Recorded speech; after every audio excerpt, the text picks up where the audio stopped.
मंगलम भगवान विष्णु, मंगलम धर्मध्वज, मंगलम पुंडरीकाक्षाय, मंगलाय तनोहरि। परम प्रभु और प्रभु प्रिया के गठबंधन की बेला आई। पाणी ग्रहण है हरि लक्ष्मी का, सबको बहुत बहुत बधाई। इस महाकल्याण का साक्षी बन हर जीव परम सुख पाएगा, पाप कटेंगे और इहलोक के साथ साथ परलोक भी तर कर जाएगा।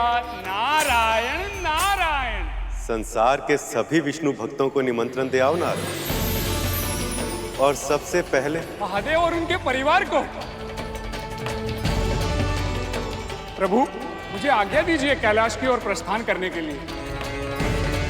नारायण नारायण। प्रभु मुझे भी आज्ञा दीजिए। तुम्हें किस लिए गरुड़? आपके बारात घर को तैयार करना है प्रभु। वो निमंत्रण मिलने के बाद सभी अतिथि आने आरंभ हो जाएंगे ना, तो उनके विश्राम और भोजन आदि की व्यवस्था करनी है, इसीलिए। उसकी चिंता करने की आवश्यकता नहीं है गरुड़।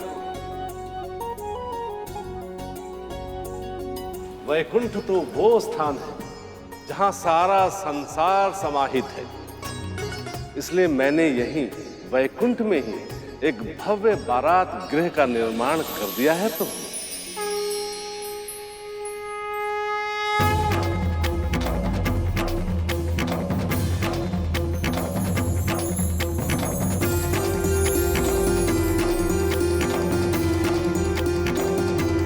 बहुत ही सुंदर महल है प्रभु।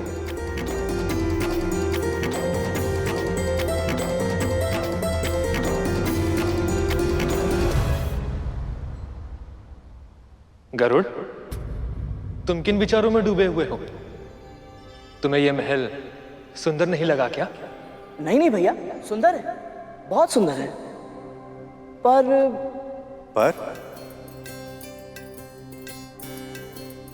प्रभु ये वर का घर नहीं लग रहा। वर का घर? हाँ भैया, वर का घर बनाने के लिए इसमें रंगोली बनानी होगी, कलश और आम के पत्ते रखने होंगे, और तब जाकर ये। इतना सब कौन करेगा? जब तक माँ नहीं आ जाती तब तक मैं। फिर जो कमी रह जाएगी वो माँ पूरी कर देंगी। तुम्हें आता है ये सब? हाँ, माँ और मैं दास है ना, इसीलिए।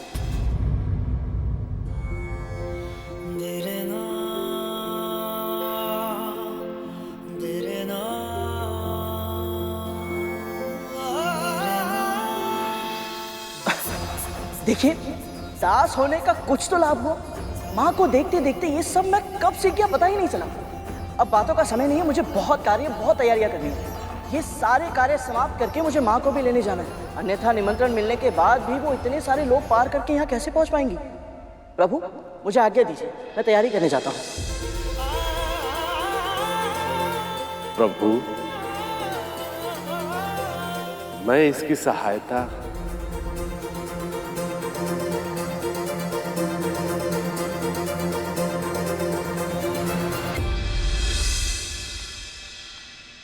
पहली बार देखा प्रभु। अपने दासत्व के बारे में बात करते समय भी गरुड़ के चेहरे पर दुख की छाया तक नहीं थी। उसने अपना दासत्व स्वीकार कर लिया है शेष। यही तो होता है अपनी स्थिति बदलने के प्रयास का पहला चरण। गुरु दत्तात्रेय का आशीर्वाद व्यर्थ नहीं जाएगा। अभी तो इनके जीवन में सुख का बस आरंभ हुआ है। गरुड़ और देवी विंता, इन दोनों को बहुत शीघ्र ही दासत्व से मुक्ति मिल जाएगी। नारायण नारायण नारायण, प्रभु नारायण नारायण नारायण, स्वामी नारायण नारायण नारायण।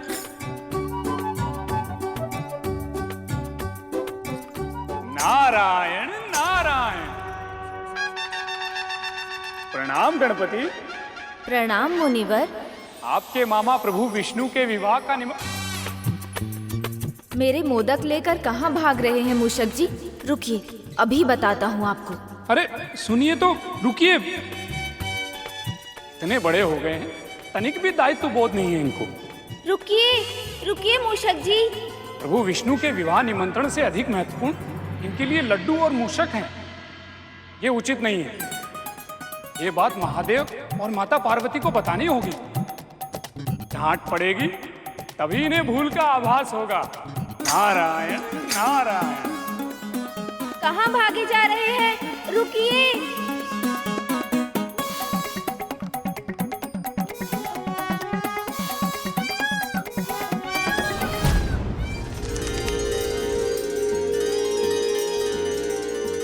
अरे कार्तिकेय,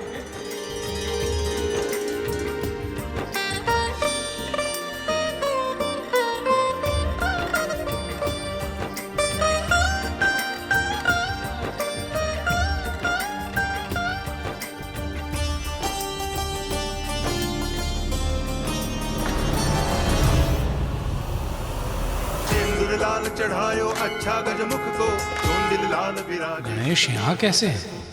अभी तो बाहर मूषक के साथ खेल रहे थे। महिमा कहे न जाए लागत हूँ पद को। जय देव जय देव जय जय जी गणराज विद्या सुखदाता। धन्य तुम्हारो दर्शन मेरा मन रमता। जय देव। प्रणाम मुनिवर। प्रणाम कार्तिकेय। आपके दर्शन करके मन प्रसन्न हो गया। कहिए क्या आज्ञा है? आज्ञा नहीं, अनुरोध है कार्तिकेय। परम प्रभु और प्रभु प्रिया के गठबंधन की बेला आई। वाणी ग्रहण है हरि लक्ष्मी का। सबको बहुत बहुत बधाई। सपरिवार निमंत्रण देने आया हूँ। आप विशेषकर आमंत्रित हैं। सम्मिलित अवश्य हो, प्रसन्नता बांटे, बस यही अपेक्षित है।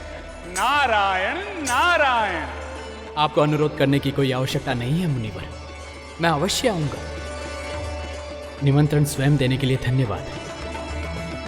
केवल निमंत्रण ही देने आए थे मुनिवर, या फिर किसी को डांट पड़वाने की इच्छा भी थी मन में?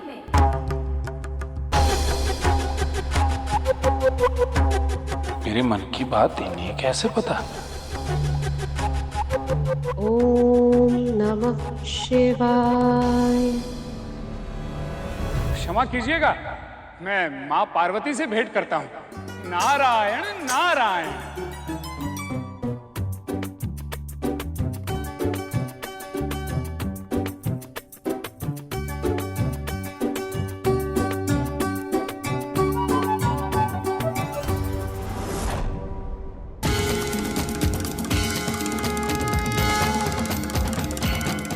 गणेश यहाँ भी? अभी तो कार्तिकेय के साथ थे, तो फिर माँ के साथ कैसे? ऐसे तुम महाराज मोह को अति भावे। गोसावी नंदन निच दिन गुण गावे। अरे मुनिवर आप? अब प्रणाम माँ। परम प्रभु और प्रभु प्रिया के गठबंधन की बेला आई। वाणी ग्रहण है हरि लक्ष्मी का। सबको बहुत बहुत बधाई। सपरिवार निमंत्रण देने आया हूँ। आप विशेषकर आमंत्रित हैं। नारायण नारायण।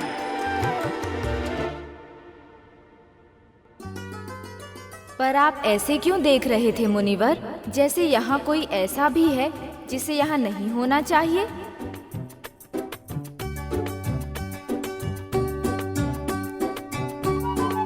क्या हुआ मुनिवर? क्षमा कीजिएगा माँ। अब मैं महादेव के दर्शन करके आता हूँ। नारायण नारायण।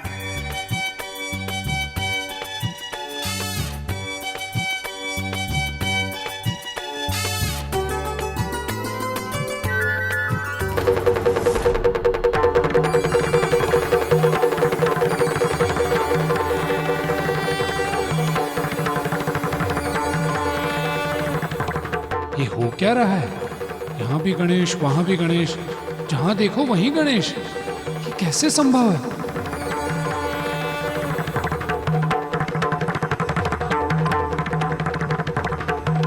देवर्षि, आप चकित क्यों हैं? अपने पिताश्री के साथ आनंद के कुछ पल तो व्यतीत कर ही सकता हूँ मैं, है ना?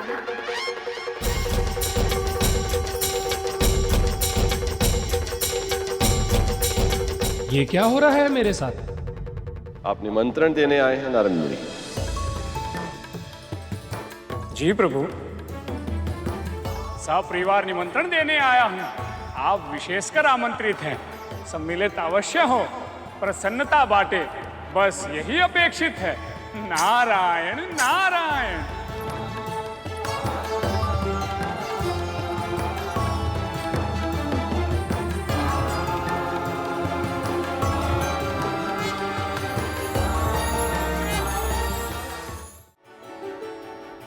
मेरे सखा का विवाह और हम उपस्थित ना हो, यह संभव नहीं है देव ऋषि।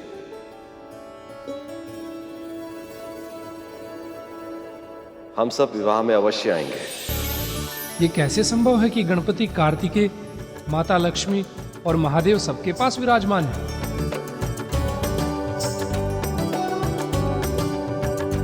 इतने हर्ष का अवसर है, परंतु आप किसी विशेष विचार में खोए हुए हैं। बात क्या है मुनिवर? मां, जब से यहां आया हूं मुझे हर ओर गणेश दिखाई दे रहे हैं। कभी मूषक के साथ खेलते हुए, कभी कार्तिकेय का हाथ बटाते हुए, कभी मां के साथ पूजा करते हुए और कभी पिता के साथ डमरू वादन का अभ्यास करते हुए। लागत हूँ पद को जय देव जय देव। जय जय जी मैं यही सोच रहा हूं कि सभी स्थानों पर गणेश कैसे उपस्थित हैं मेरा मन रमता। जय देव जय देव। और इन सब में से वास्तविक गणेश कौन से हैं?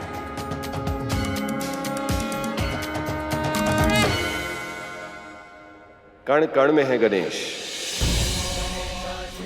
पर ब्रह्म है ये, सर्वव्यापी है, सर्वशक्तिमान है। यदि फिर भी आपको इनके भिन्न दर्शन करने हो तो आप वहां कंदरा में चले जाइए। आपकी सभी इच्छा पूर्ण होगी।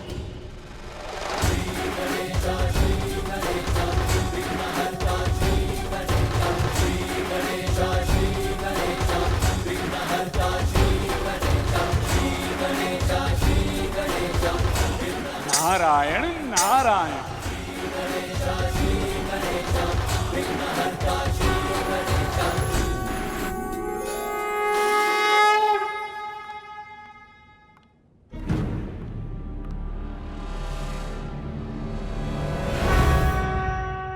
यहाँ भी तो वही गणेश है।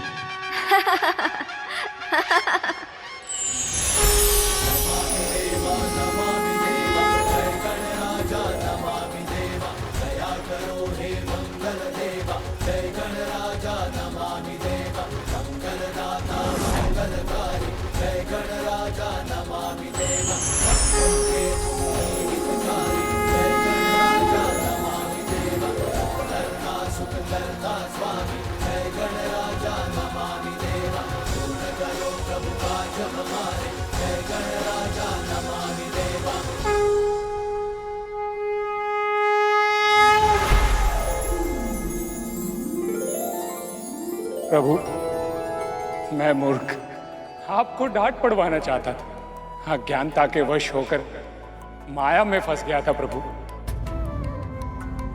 आप तो महागणपति, आप पर ब्रह्म हैं। आपसे ही ये समस्त संसार है।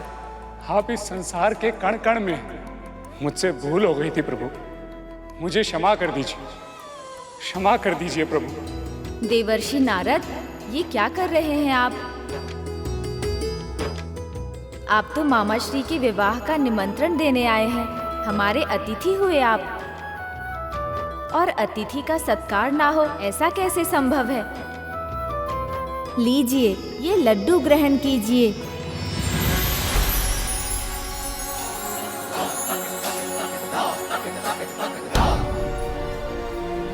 इसका अर्थ है कि आपने निमंत्रण स्वीकार कर लिया और मुझे क्षमा कर दिया। मेरे मामा श्री का विवाह है देवर्षि, चाहे कुछ भी क्यों ना हो जाए, मैं हर्ष और उल्लास के इस अद्भुत उत्सव में सम्मिलित अवश्य होऊंगा। आज ही मूषक जी के साथ वैकुंठ के लिए प्रस्थान करूंगा मैं। धन्यवाद प्रभु, आप धन्य हो, आप धन्य हो प्रभु। प्रभु, हम मुझे आज्ञा दीजिए।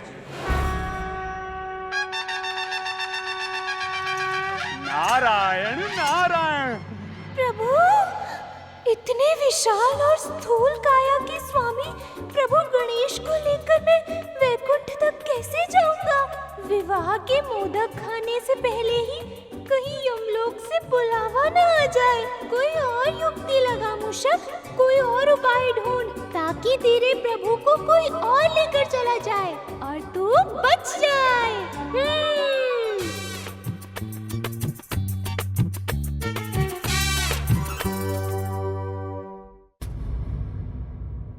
मैं तो कहता हूं हमें इस विवाह का बहिष्कार करना चाहिए मां। वैसे भी ये विष्णु सदैव हम असुरों के शत्रु रहे हैं और हम इनके विवाह में सम्मिलित हो असंभव है ये। और वैसे भी सात्विक भोजन होगा वहाँ। मदिरा के स्थान पर फूल पत्तियों का रस होगा। ऐसे फीके और सात्विक भोजन खाने का क्या लाभ है? जाने या न जाने का प्रश्न तो तब उठेगा जब हमें निमंत्रण मिलेगा।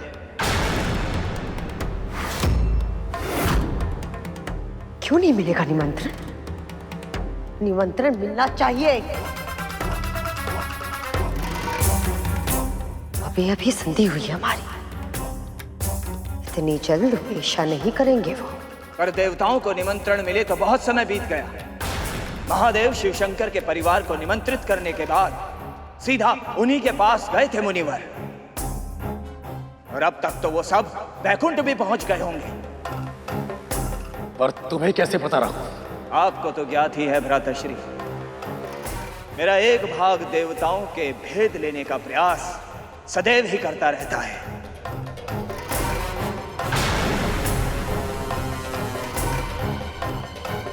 कहाँ रह गए ये नौरत? अब तक तो आ जाना चाहिए था। नारायण नारायण नारायण नारायण नारायण नारायण। लो मां, आ गया नारायण का भक्त।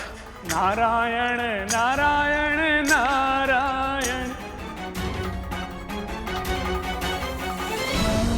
नारायण नारायण नारायण। कश्यप की पत्नी होने के नाते मुझे और मेरे पुत्रों को निमंत्रण अवश्य मिलेगा।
उन्हें निमंत्रण तो मिल गया होगा ना अब तक, परंतु यदि निमंत्रण मिल भी गया तो माँ अकेले इतने लोग पार करके यहाँ वैकुंठ तक कैसे पहुँचेंगी? मुझे ये सब कार्य शीघ्र समाप्त करके उन्हें स्वयं लेने जाना ही होगा। आपको क्या लगता है प्रभु, क्या विंता माँ इस समारोह में सम्मिलित हो पाएंगी? क्योंकि जहां तक मैं अपनी माँ को जानता, वो कभी नहीं चाहेंगी कि विंता माँ को उनके समान प्रतिष्ठा प्राप्त हो। स्थिति अब पहले से नहीं है शेष। अब गुरु दत्तात्रेय ने विंता के मन में आशा का बीज बो दिया। वो छोटा सा बीज साहस के बड़े पौधे को जन्म दे सकता है। मैं आशा करता हूं ऐसा ही हो प्रभु। तो गरुड़ का हृदय टूट जाएगा।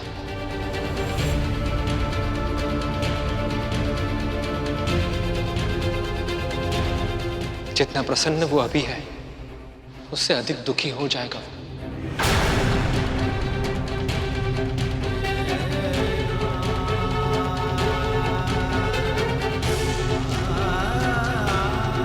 बस अब कहीं कद्रू की कुटिलता के समक्ष वो पौधे खिलने से पहले ही मुरझा ना जाए।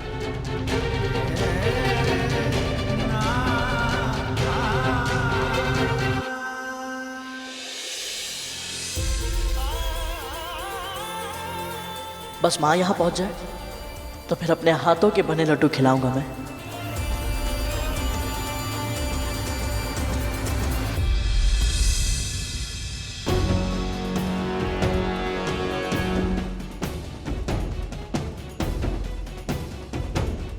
स्वादिष्ट स्वादिष्ट बने हैं ये लड्डू। अरे वाह, स्वादिष्ट लड्डू।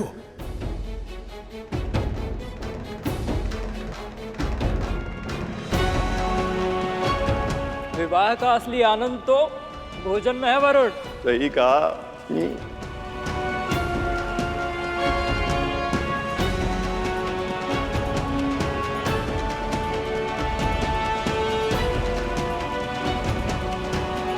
गरुड़, थोड़े और बना दो ना। तुम तो जानते ही हो कि मंथन के बाद कितने थक गए हैं हम। क्यों देवताओं? सही कहा देवराज। अभी बना दो देवराज।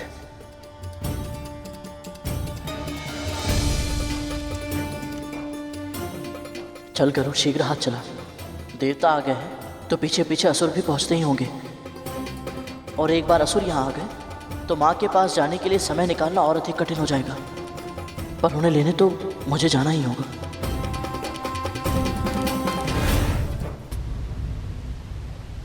नारायण नारायण नारायण नारायण। नारद के स्वर से लग रहा है कि वो लौट रहे हैं बिना हमें निमंत्रण दिए हुए।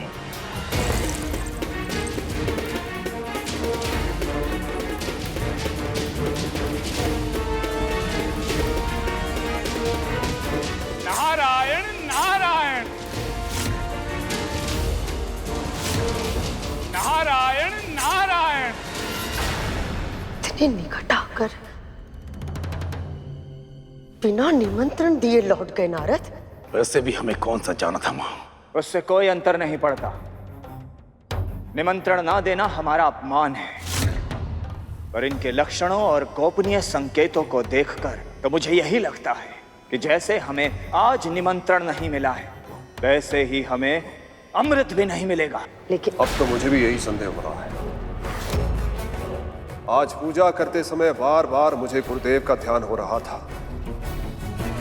उन्होंने कितनी बार चेतावनी दी थी हमें कि इस मंथन में भाग लेना हम असुरों के लिए हितकारी नहीं होगा। इच्छा तो मेरी भी नहीं थी भले, पर तुमने मेरा सुझाव नहीं माना। गुरुदेव की इच्छा के विरुद्ध उनकी आज्ञा के बिना यह निर्णय लिया, इसीलिए ये शंका हो रही है। मैं उनसे भेंट करने जाऊंगा और मैं विवाह में सम्मिलित होने जाऊंगी।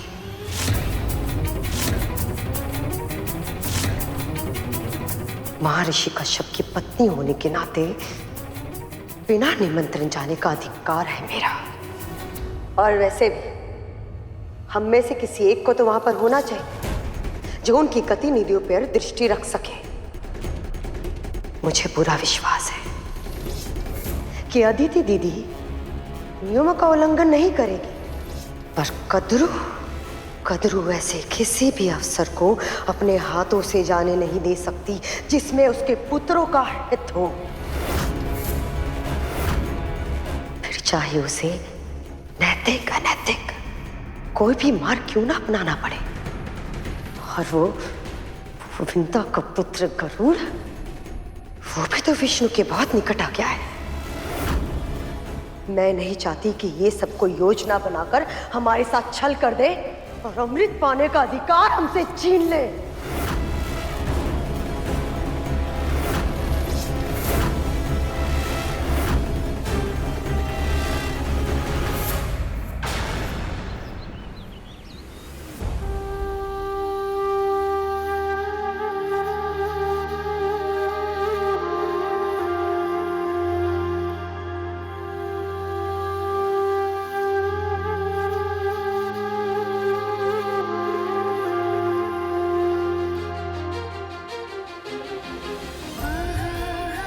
अरुण, आज ओस की इन बूंदों में खारापन नहीं, मिठास है। नारायण नारायण।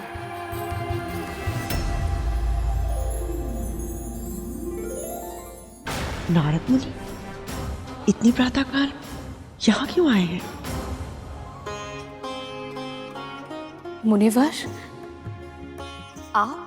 पुत्र इतने समय बाद अपनी माँ को सुखी देखता है तो उसकी आंखों में आंसू तो आते हैं, पर प्रसन्नता के।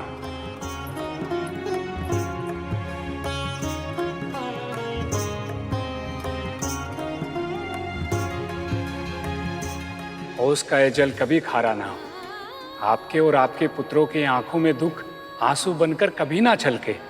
नारायण नारायण।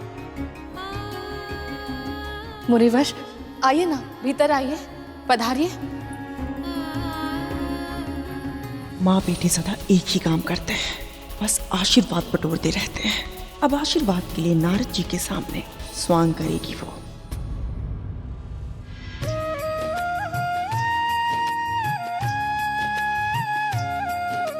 मुझे शीघ्रतापूर्वक तैयार होकर मामा श्री विष्णु के विवाह के लिए निकलना है। अंग वस्त्र हो गया, सर्वश्रेष्ठ वस्त्र पहनूंगा मैं मामा जी के विवाह में। प्रभु तो तैयार भी हो गए, पर मैं क्या करूं? इन्हें ले जाने के लिए मैं कैसे तैयार हूँ? प्रभु, आमंत्रण तो सपरिवार आने के लिए था ना? आप अकेले जाएंगे तो अच्छा नहीं लगेगा। आपको कार्तिकेय भैया के साथ जाना चाहिए ना? बात तो सही कह रहे हैं आप, और मयूर जी पर पहुंचूंगा भी शीघ्र।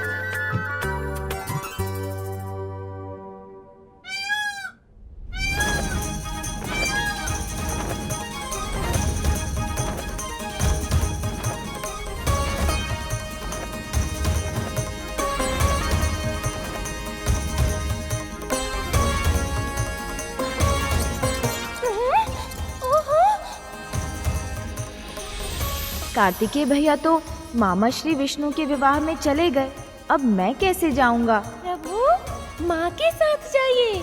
आप साथ रहेंगे तो उनकी सुविधा का ध्यान रख पाएंगे। सुझाव तो ये भी अच्छा है। माँ, माँ।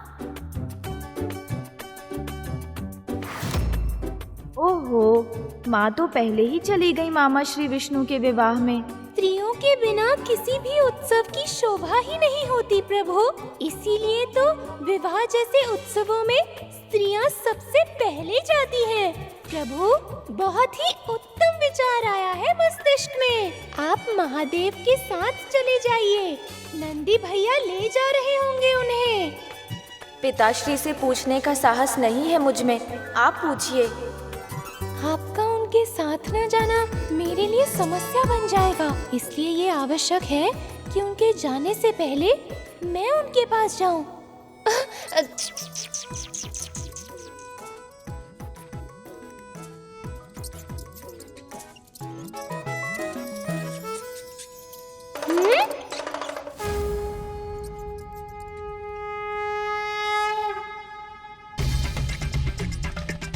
चलिए प्रभु।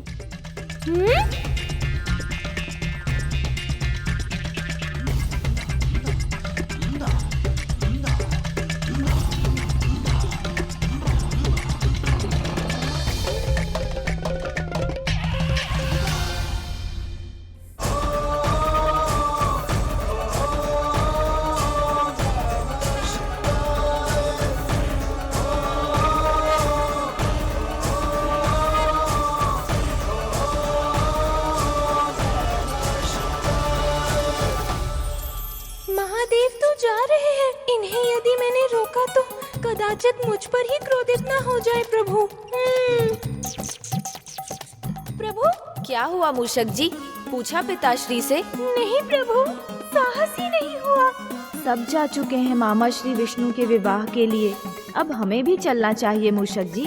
प्रभु, अब मुझे ही आपको मामा श्री विष्णु के विवाह में ले जाना पड़ेगा। आप गरुड़ के बारे में जानने के लिए व्याकुल है ना?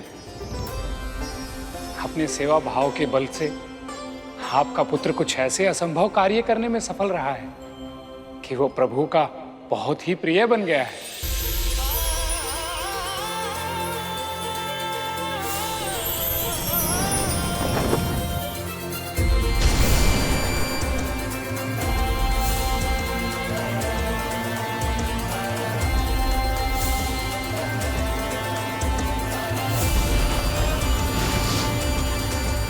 बस मुनिवर,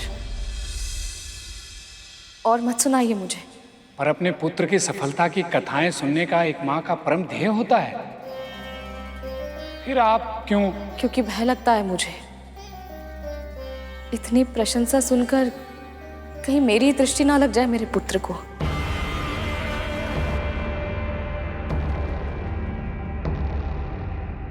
अपने मन से भ्रम निकाल दीजिए देवी विंता। आपके कारण आपके दोनों पुत्रों का कोई अहित अब नहीं कर पाएगा।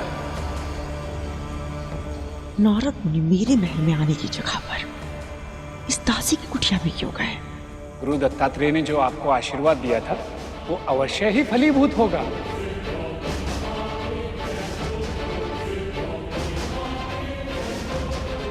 समय आ गया है और मुझे पूरा विश्वास है आप शीघ्र ही अपनी दासता से मुक्त होंगी।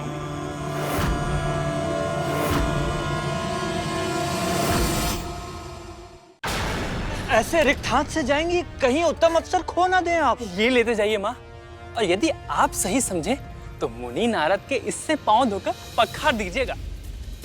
आप तो जानती ही हैं कि ऋषि मुनि ऐसी साधारण बातों से प्रसन्न हो जाते हैं।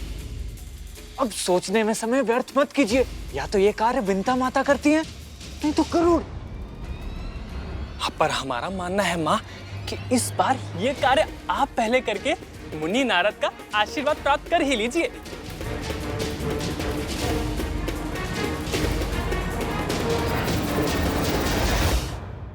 ये हुई ना बात।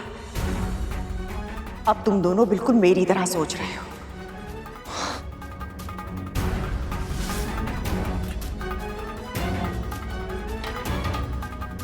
हमें तो बस अब एक ही आशीर्वाद चाहिए माँ, कि अब हमारी सोच आपके समान कभी ना हो। मुझे भगवान दत्तात्रेय के दर्शन मिल गए। मेरे लिए तो बस यही पर्याप्त है मुनिवर। नारायण नारायण।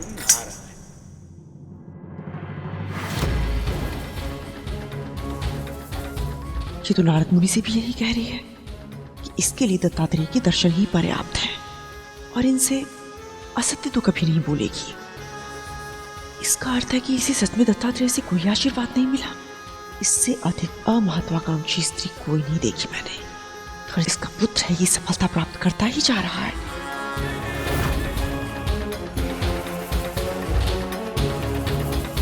प्रणाम मुनिवर।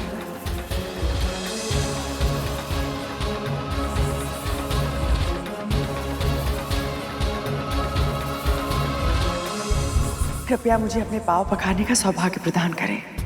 जो कार्य पूरे मन से ना किया जाए उसका फल नहीं मिलता देवी कद्रू। यदि आपकी यही इच्छा है तो मैं कैसे अस्वीकार कर सकता हूं देवी।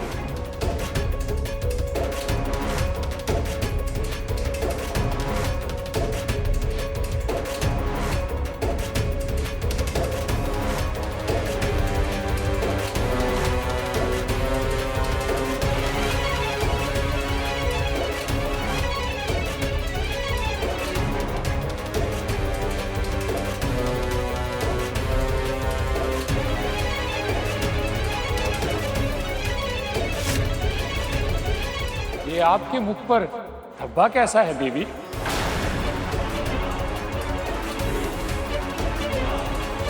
मुनिवर वो ये आपके भीतर का रोग है देवी, जो बाहर प्रकट हो रहा है। कृपया अपने मन की शुद्धता पर ध्यान दीजिए। नारायण नारायण। नारद मुनि ऐसा क्यों बोल रहे हैं? कहीं विंता ने इन्हें मेरे विरुद्ध तो नहीं कर दिया है?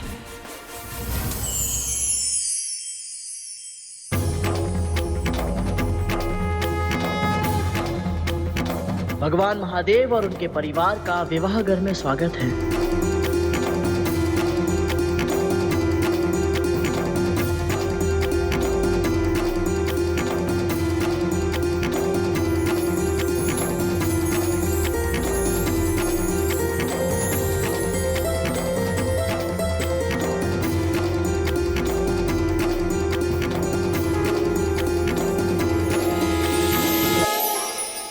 महादेव, देवी पार्वती,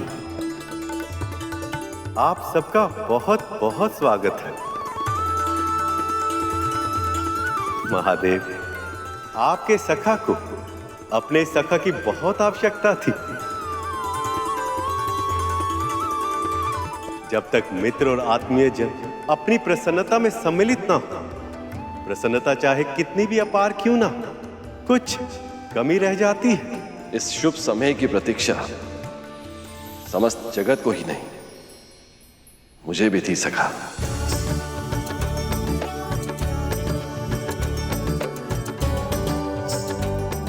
आपकी विवाह की सूचना प्राप्त होते ही मुझसे एक क्षण भी रुका नहीं गया।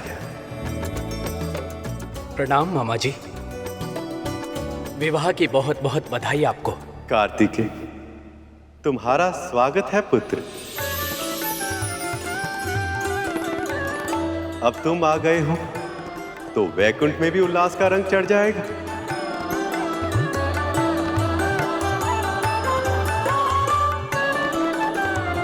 परंतु कार्तिकेय भैया, प्रभु गणपति दिखाई नहीं दे रहे। उत्साहित तो वो भी बहुत था गरुड़, आता ही होगा। परम प्रभु और प्रभु प्रिया के गठबंधन की बेला आई। पाणी ग्रहण है हरि लक्ष्मी का। सबको बहुत बहुत बधाई। हर विष्णु भक्त का स्वागत होगा। आप विशेषकर आमंत्रित हैं। सम्मिलित अवश्य हो, प्रसन्नता बांटे, बस यही अपेक्षित है। नारायण नारायण।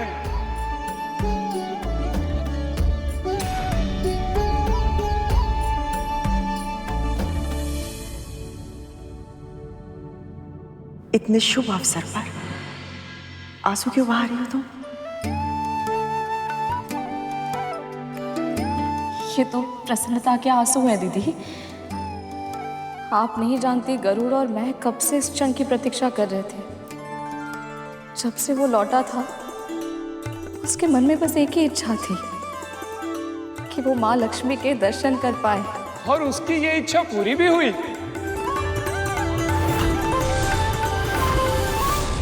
अपितु सत्य तो ये है कि प्रभु और मां को मिलाने में गरुड़ ने महत्वपूर्ण भूमिका निभाई है।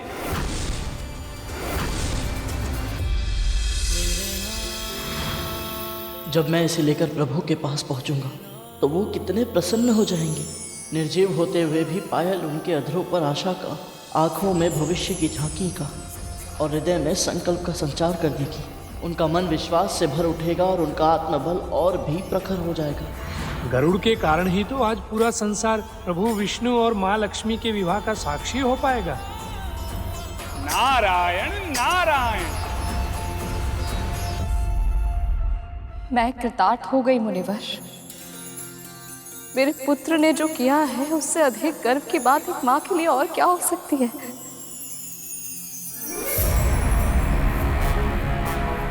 माँ लक्ष्मी के पाँव में पायल पहनाने में सहायता किया। माँ के पाँव में तो शुभता और सुख होता है। कितना भाग्यवान है ना गरुड़। मूर्खों, भाग्यवान नहीं भाग्यहीन है। हमने अपना सारा समय उस बुढ़े के ध्यान में व्यतीत कर दिया और उस बुढ़े ने हमें जाने से पहले आशीर्वाद भी नहीं दिया। वही समय हमें मंथन में देना चाहिए था। मूर्ख कहेंगे।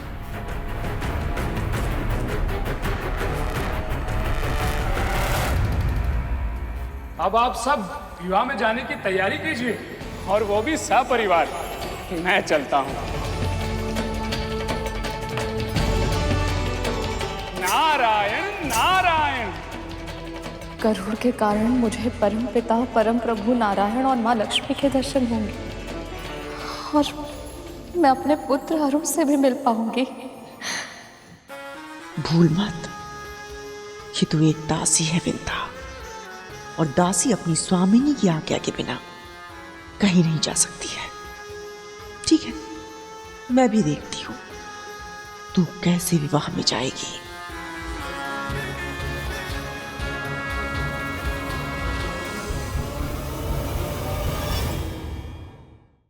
आइए महादेव, पधारिए माँ। भीतर चलकर जलपान कर लीजिए। यात्रा की थकान मिट जाएगी। मैं तो बस मिलने आई थी और ये देखने आई थी कि सारी तैयारियां कैसी चल रही हैं। पर गरुड़, तुमने तो सब कुछ इतने अच्छे से संभाल लिया कि मेरी तो कोई आवश्यकता ही नहीं। मैं बस चलती हूँ। सखी लक्ष्मी भी मेरी प्रतीक्षा कर रही होंगी। देवी पार्वती, आपसे ही इस बारात की शोभा होगी।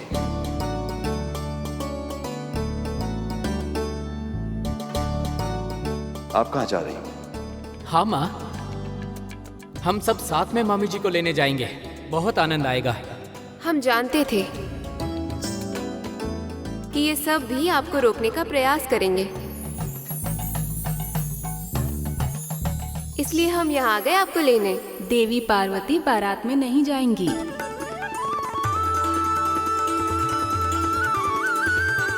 बल्कि उसका स्वागत करेंगी। यही तो है हमारी शक्ति। प्रभु, वर को इन झगड़ों में नहीं पड़ना चाहिए। परंतु भैया, जब प्रभु विष्णु और माता लक्ष्मी एक होने जा रहे हैं, तो फिर हम सब पक्ष विपक्ष में क्यों बट रहे हैं? हम सब एक साथ रहेंगे तो कितना आनंद आएगा ना? लगता है इससे पहले आपने कोई विवाह होते हुए नहीं देखा गरुड़। हाँ माँ, देखा तो नहीं है। विवाह के मध्य वर और वधू के पक्ष की नोकझोंक ही तो रस लाते हैं। इस खींचतान के बिना विवाह विवाह नहीं लगता। और ऐसा बहुत कम अवसर होता है जब पुरुषों को महिलाओं के बिना ही सब कुछ संभालना पड़ता है। और इसीलिए सारे पुरुष एक पक्ष में और सारी महिलाएं दूसरे पक्ष में। तो फिर ठीक है, जा माँ वहां में। अरे, हमारे पक्ष के सबसे कर्मठ योद्धा तुम ही हो। तुम्हारे बिना ये युद्ध जीतना संभव नहीं है। तुम्हें तो हमारी ओर ही आना होगा। चलो आओ।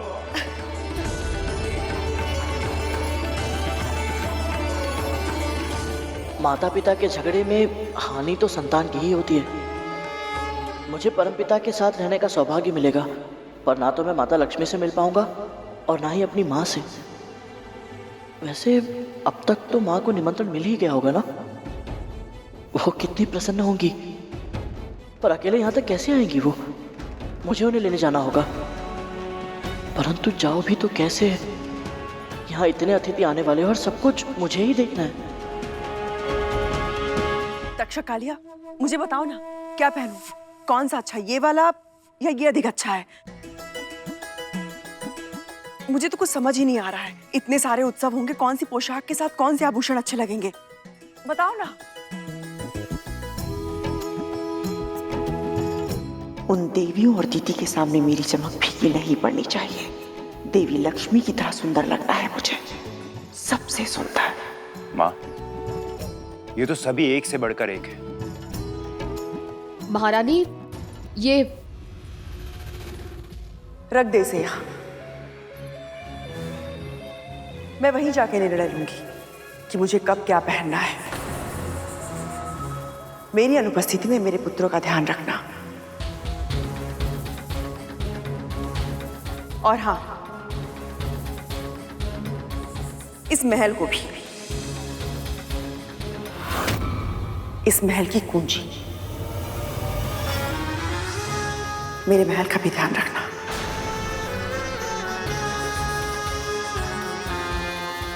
जब तक मैं लौट कर नहीं आती, तब तक तू ही है अपनी स्वामिनी।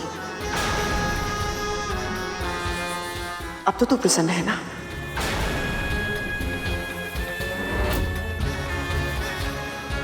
अर्थात प्रभु विष्णु और माँ लक्ष्मी के विवाह में मैं चाहकर भी नहीं जा पाऊंगी।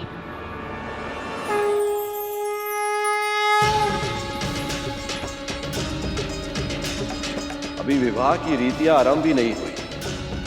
देखो तो किस प्रकार इनका मुख खिल उठा है। ऐसा प्रतीत होता है कि हल्दी के उपरांत इनके ऊपर से बुरी दृष्टि उतारना अनिवार्य हो जाएगा। देवराज,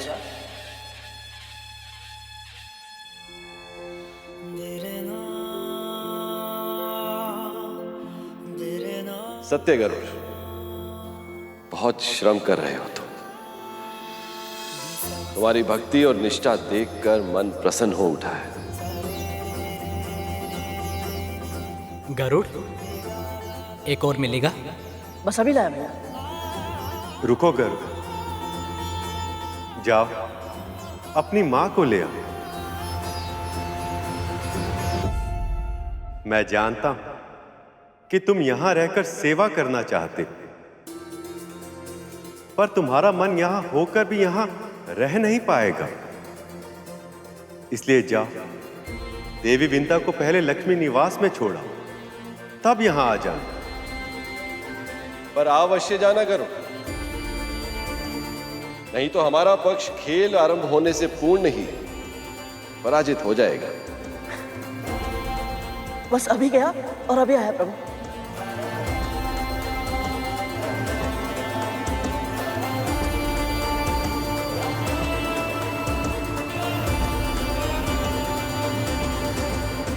गरुड़ इतना प्रसन्न होकर जा तो रहा है अपनी मां को लेने, किंतु क्या विंता तैयार है अपनी दास्तां से लड़कर इस विवाह में सम्मिलित होने के लिए, या गुरु दत्तात्रेय का दिया आशीर्वाद भी हार जाएगा कद्रू की क्रूरता के सामने?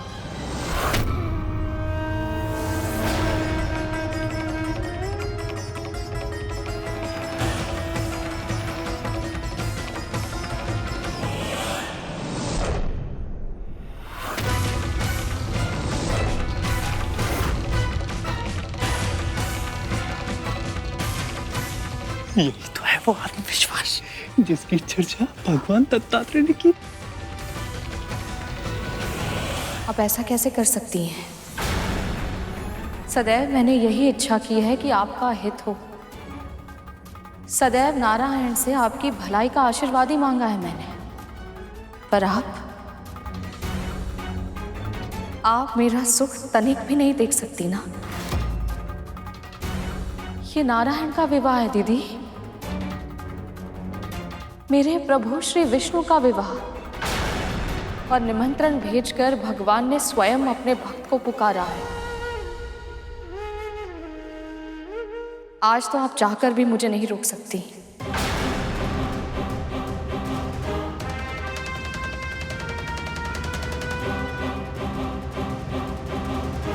बात तो तू सही कह रही है, निमंत्रण तो तुझे भी आया है, तो भला मैं तुझे रोक कैसे सकती हूँ? चल ठीक है, मैं तुझे अनुमति देती हूँ। यदि तेरी यही इच्छा है कि तू इस विवाह में सम्मिलित हो तो ठीक है। पर हाँ, स्वामिनी और सेविका के बीच का अंतर हमें कभी नहीं भूलना चाहिए, है ना विंता? आप कहना क्या चाहती हैं? यही कि यदि तुझे वैकुंठ जाना है तो जा, किंतु बिना किसी की सहायता के तुझे पैदल चल के जाना होगा।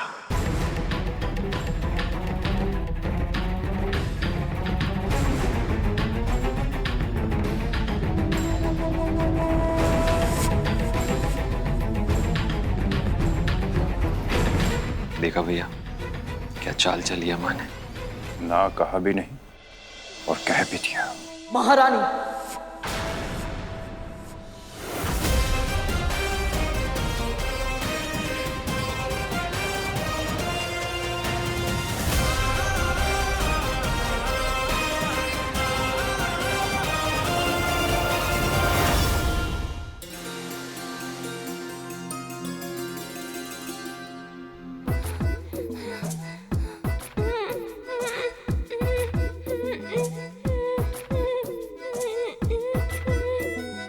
और कितना दूर है वैकुंठ? आज मामी श्री को मेरे सामने सौभाग्य का अखंड दिया जलाकर विवाह की रीतियों का आरंभ करना है। यदि मैं ही समय पर नहीं पहुंचा तो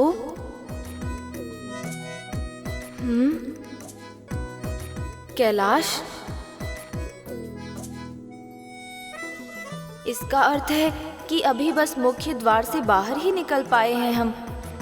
यदि हम इतनी ही मंद गति से चलते रहे तो मेरे पहुंचने से पहले ही विवाह संपन्न हो जाएगा।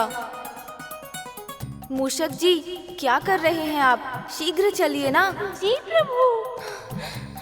यदि मैं थोड़ी देर और ऐसे ही चलता रहा तो प्रभु वैकुंठ पहुँचे या ना पहुँचे, मेरे प्राण पखेरु उड़कर वैकुंठ अवश्य पहुँच जाएंगे। अरे मूषक, कुछ तो युक्ति लगा। आपका अनुमान भी आप क्या कह रही हैं? शांत हो जा पुत्र, क्या कर रहा है? कैसे शांत हो जाऊं माँ? इतने अन्याय की बात सुनकर कैसे शांत हो सकता हूं मैं?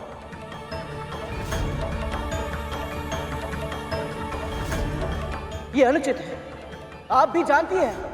कुछ दिन तो प्रभु विष्णु के साथ समय क्या बिता कर आया?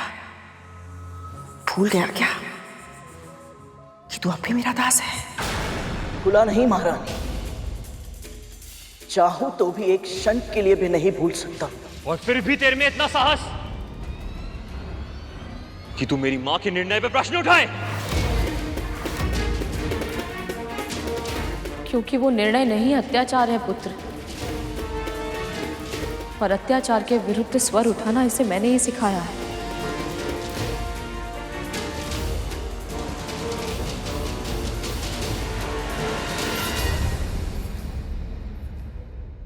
दास तो दास, अब तो दासी मां के भी सुर बदलने लगे। देखा मां, जब से दत्तात्रेय आए तब से इनमें कितना परिवर्तन आ गया। यदि सत्य को बिना किसी हिचक के निडर होकर कह देना सुर बदलना है तो हाँ, सुर बदल गए हैं मेरे।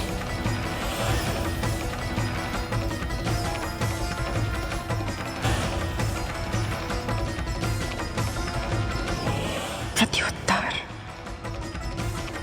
इतना तो साहस। मैं आपका अपमान नहीं करना चाहती थी महारानी, पर ये तो आप भी जानती हैं कि इतने सारे लोग चलकर पार करना संभव नहीं है।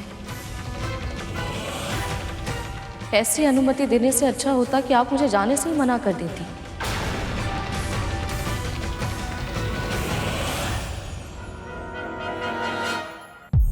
एक बार फिर प्रभु, वही हुआ जिसका मुझे भय था। मेरी मां ने अपनी संकुचित सोच से विंता मां का अधिकार छीन लिया।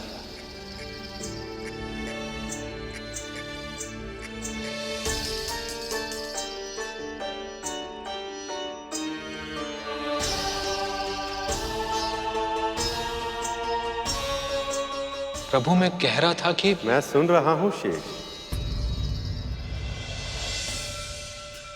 पर अब जो मैं तुम्हें समझा रहा हूं वो समझो।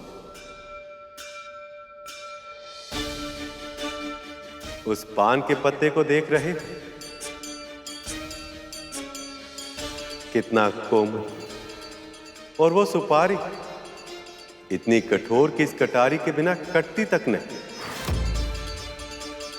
किंतु तब भी ये दोनों एक ही खाद्य पदार्थ के भाग हैं। प्रभु, आप ये पान सुपारी की व्याख्या क्यों दे रहे हैं? मैं तो आपसे विंता मां के बारे में बात कर रहा था। जिस प्रकार ये कोमल पान का पत्ता अपने भीतर कठोर सुपारी को छुपाए बैठा है, उसी प्रकार कोमल और विनीत दिखने वाली देवी विंता के भीतर एक कठोर स्त्री छुपी हुई। लंबे समय से दास्ता में रहने के कारण वह अपने आत्मविश्वास की शक्ति को भूल गई, किंतु यदि किसी भी तरह से उन्हें शक्ति का आभास हो जाए तो लक्ष्मी निवास तो क्या, वह इस पूरी सृष्टि में कहीं भी अपने मनोवांछित स्थान पर पहुंच सकती हैं। ये आपको किस अधिकार से मना कर सकती हैं? आपको प्रभु विष्णु ने आमंत्रित किया है। स्वयं लक्ष्मी नारायण चाहते हैं कि आप इस विवाह में सम्मिलित हो। मैं जानती हूँ पुत्र, पर क्या माँ?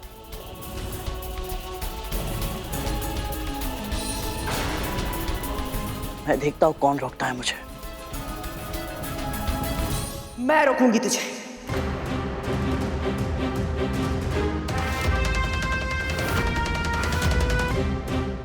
और मैं ही तुझसे कहूंगी कि तू इसे अपने साथ लेकर नहीं जा सकता। क्योंकि तू मुझे लेकर जाएगा। मत भूल करो कि आज भी तू मेरा दास है और धर्म के अनुसार तेरे किसी व्यक्तिगत कार्य से अधिक महत्वपूर्ण है मेरी सेवा। इसीलिए विवाह स्थल पर तू मुझे लेकर जाएगा, मां की इस दासी को।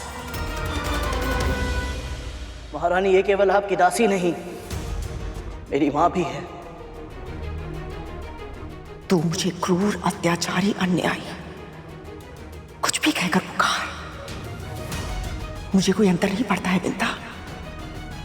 और वैसे भी जीवन ने मेरे साथ कभी कोई न्याय नहीं किया है। तुझे लगता होगा मैं बार बार एक ही आरोप लगाती हूं, पर क्या करूं, सत्य यही इसलिए कहना पड़ता है।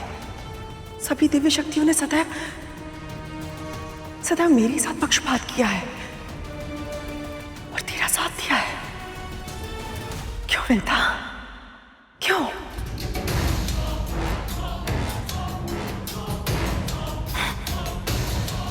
और अब तो भगवान दत्तात्रेय ने भी इस बात को सिद्ध कर दिया है।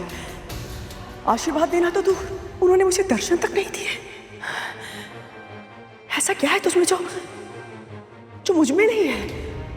बताना।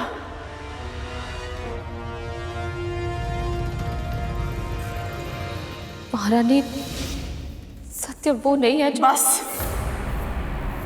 बस जब से तेरे इस पुत्र ने जन्म लिया है, तब से केवल तुझे ही महत्व मिला है। किसी और की बात क्या करूं विंता? हमारे स्वामी महर्षि कश्यप वो तेरे लिए दौड़े चले आए मां कामधेनु को लेकर, ताकि भगवान दत्तात्रेय की सेवा में तुझसे कहीं कोई कमी ना रह जाए।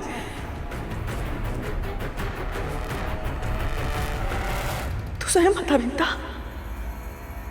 यदि तेरे स्थान पर मैं होती तो क्या स्वामी तब भी ऐसा करते? नहीं ना? ऐसा नहीं है महारानी। ऐसा ही है विंता, ऐसा ही है। पर अब नहीं।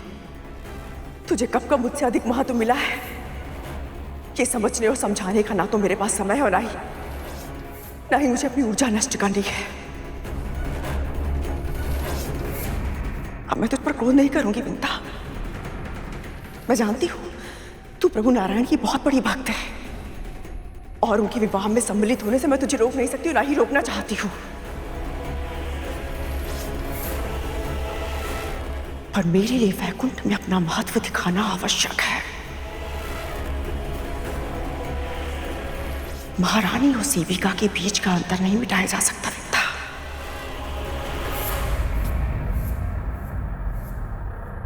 तू स्वयं मुझे बता, इस गरुड़ को अपने साथ किसे लेकर जाना चाहिए, तुझे या मुझे?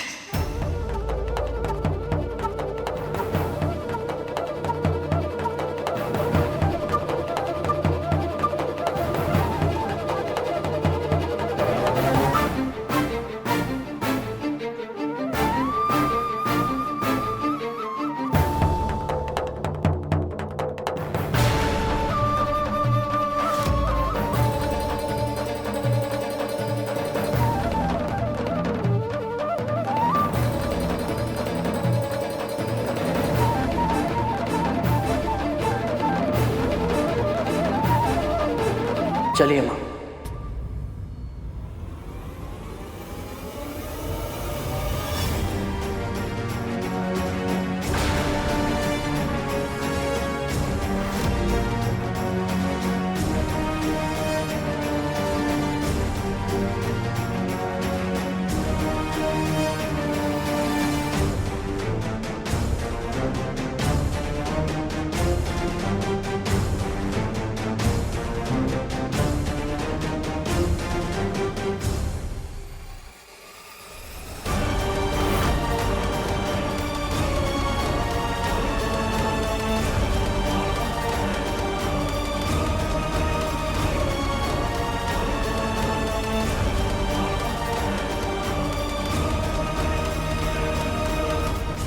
भक्तों की पीड़ा स्वयं की पीड़ा से अधिक असहनीय होती है, और यहाँ तो मेरे दो भक्त दुखी हैं, किंतु अब और नहीं। समय आ गया कि अंत हो सभी अत्याचार का।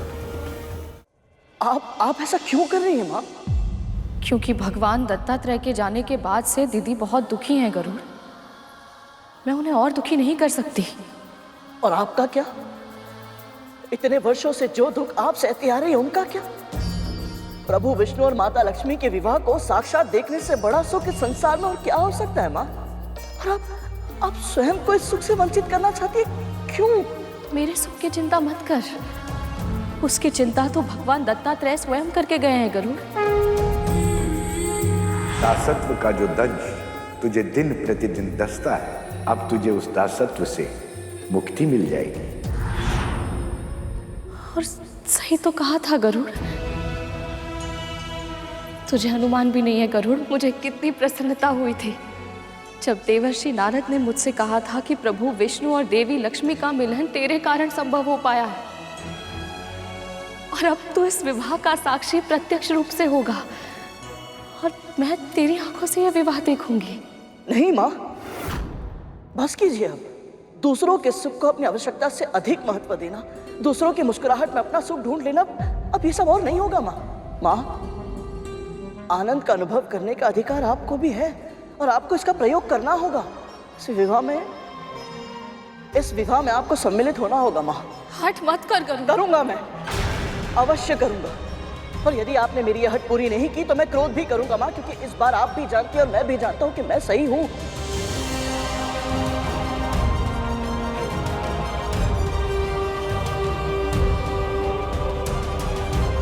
स्मरण है आपको?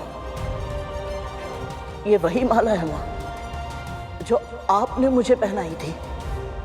हाँ, सभी धर्म ग्रंथों का सार, वो एकमात्र सीख जिसका पालन करने से तुम्हारा कल्याण हो सकता है, वो है मन से, वचन से और कर्म से बिना उचित कारण किसी के भी हृदय को पीड़ा मत पहुंचाना। गरुड़, मेरी बात समझने का प्रयास। यदि आप प्रभु विष्णु और माता लक्ष्मी के निमंत्रण पाने के बाद भी अखंड दिया जलने से पहले वहां नहीं पहुंची माँ, तो आप न केवल मुझे और अरुण भैया को बल्कि अपने आराध्य प्रभु विष्णु के हृदय को भी पीड़ा पहुंचाएंगी।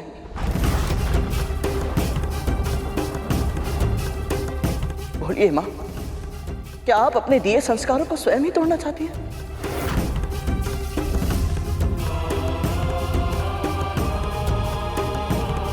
माँ, मैं जानता हूं आपने अपने मन को इस दासत्व की बेड़ियों से जकड़ लिया है, परंतु इन्हें तोड़ना होगा आपको। इन बेड़ियों से स्वयं को मुक्त करना होगा।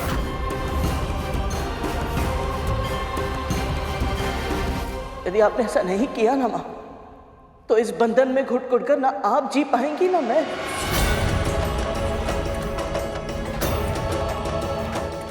गरुड़,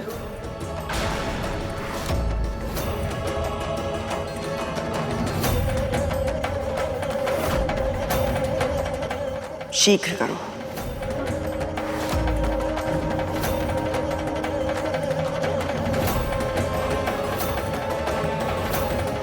वहां आपकी प्रतीक्षा होगी मां, ना केवल मुझे बल्कि लक्ष्मी नारायण को भी।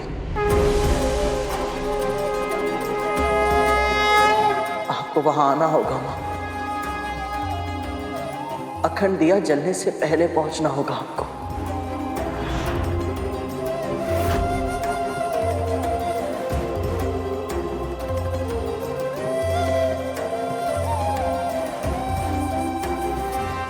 चलिए महाराज।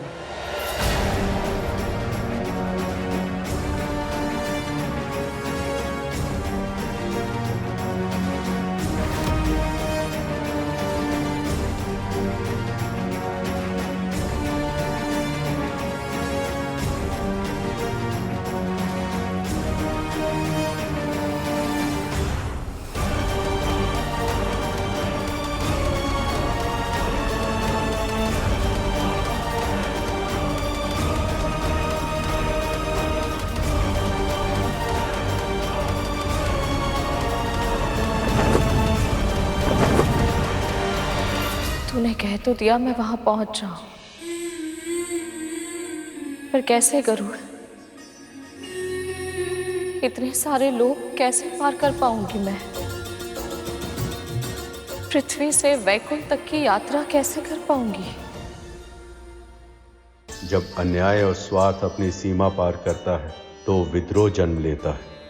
आज विंता ने अपने पुत्र गरुड़ में विद्रोह का भाव पहली बार देखा है। किंतु गरुड़ का विद्रोह उचित है प्रभु, अन्यथा उसकी माता को अपना अधिकार प्रकट करना कभी नहीं आएगा। मुझे आपके इस भक्त से मिलना है प्रभु। इस विवाह में मुझे गरुड़ की माता की प्रतीक्षा रहेगी।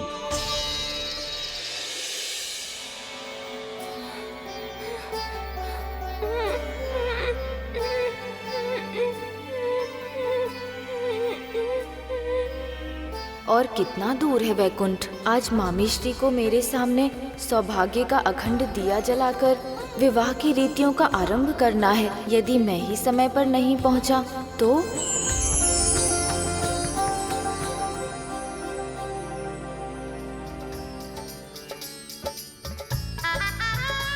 गणेश अब तक नहीं आए, कहाँ रह गए?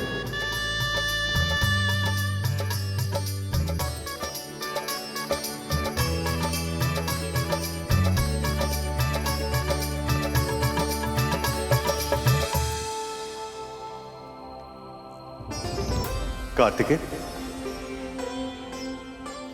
लक्ष्मी के दिए जलाने का समय हो गया है, पर गणपति अब भी कहीं दिखाई नहीं दे रहे। अरे वाह मामा जी, आप तन से भले ही यहाँ पर हैं, परंतु मन से मामी जी के पास ही है।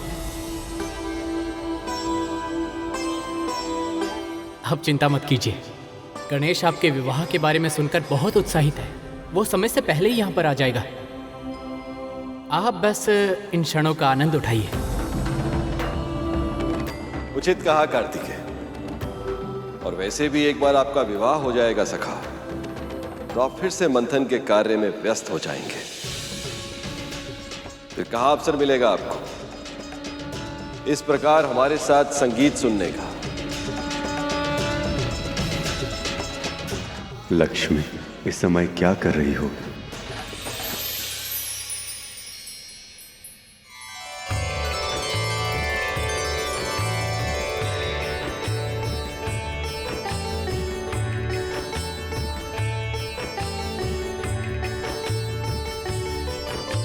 गणपति की मूर्ति तो बन गई जी।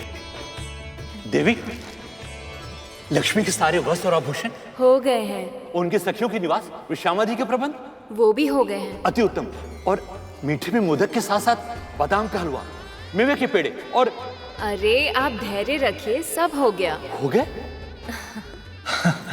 लेकिन आपने इतने शीघ्रता से कैसे कर लिया? आप भूल रहे हैं पिताजी, आपकी पुत्री लक्ष्मी है, और जो मैं चाहती हूँ उसे होने में कितनी देर लगेगी भला? यह अनुचित है पुत्री। मैं समझी नहीं। अपनी पुत्री का विवाह करना मेरा कर्तव्य ही नहीं, स्वप्न भी है।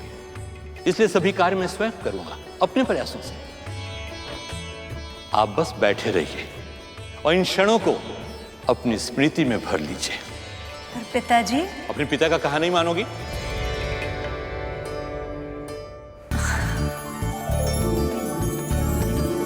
जो आज्ञा। आज आप अखंड दीप जलाएंगी पुत्री, और उसी क्षण से उस समय की प्रतीक्षा आरंभ हो जाएगी जब आप अपने पिता का यह घर छोड़कर अपने होने वाले पति नारायण के घर जाएंगी। और इसलिए मैं चाहता हूं कि आप यहां अपनी स्मृतियों का इतना सृजन करें कि यह स्थान स्वयं एक स्मृति बनकर सदैव आपके साथ रहे।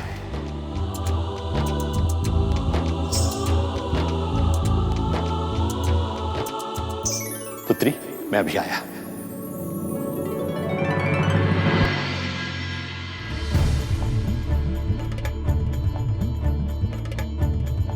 अखंड दिया जलने से पहले तो गरुड़ ने अपनी माता से यहाँ पहुँचने का वचन लिया है। अगर वो अपना वचन पूरा नहीं कर पाई तो?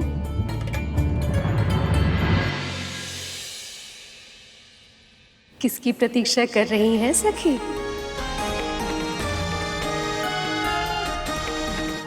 नारायण नहीं आएंगे।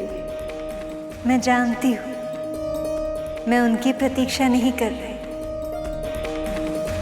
मैं उनकी किसी विशेष भक्त की प्रतीक्षा कर रही हूँ। आपको वहां आना होगा माँ। अखंड दिया जलने से पहले पहुंचना होगा आपको। गरुड़, तेरी और प्रभु नारायण की इच्छा है कि मैं विवाह में आऊं, किंतु मेरी भी विवशता है।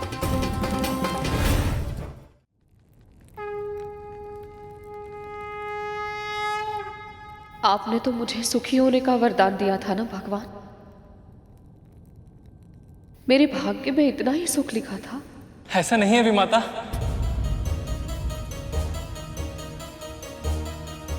क्या कहना चाहते हो तुम दोनों? आशा, उन्होंने आपको आशा दी थी और आशा से ही तो प्रयास का जन्म होता है।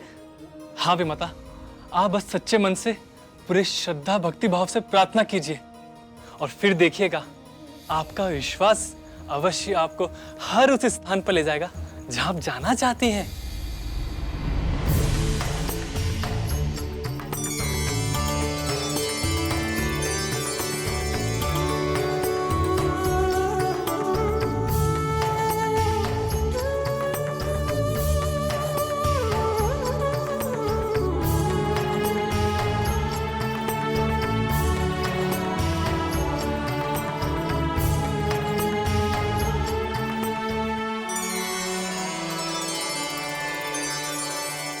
जब सारा संसार ही आपके चरणों में है,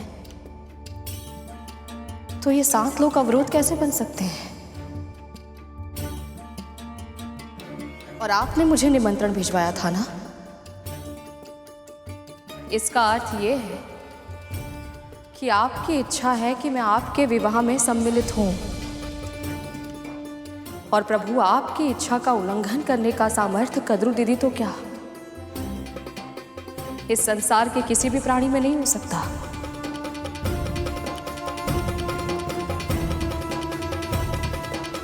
कद्रू दीदी ने मुझे चुनौती दी है, तो आपने मुझे अपनी भक्ति की शक्ति दी है। अब प्रश्न है मेरे संस्कार, मेरे पुत्र के विश्वास और मेरी आस्था का प्रभु। यदि मेरी आस्था दृढ़ है, यदि मेरी भक्ति और श्रद्धा में तनिक भी सच्चाई है, तो आप इसका फल मुझे अवश्य देंगे।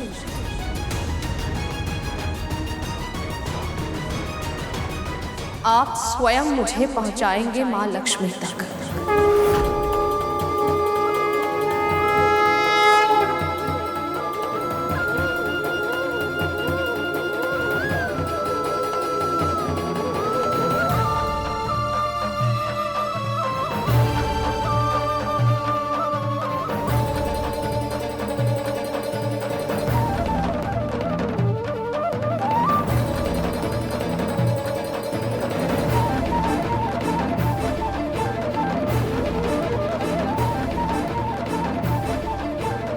ओम विष्णवे नमः। मानती हूं तुझे प्रभु विष्णु के पास पहुंचने में अधिक शीघ्रता है। ऐसा तो है नहीं कि तू मुझे छोड़कर अपनी मां को पृथ्वी लोक से लेने जाएगा। गति धीमे कर, मुझे सारे लोग बहुत अच्छे से देखने हैं। जी मां। ओम विष्णवे नमः। ओम विष्णवे नमः। ओम विष्णवे नमः। ओम विष्णवे नमः।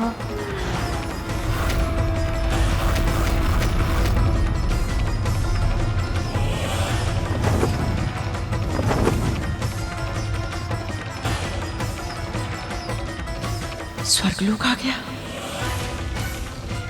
ओम विष्णवे नमः।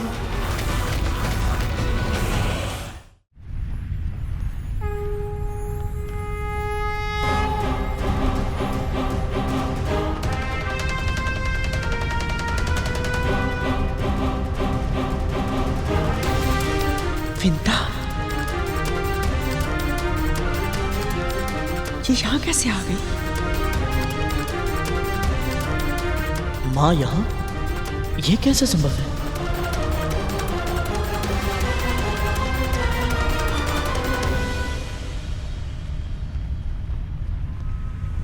शिथिल हो गया है क्या?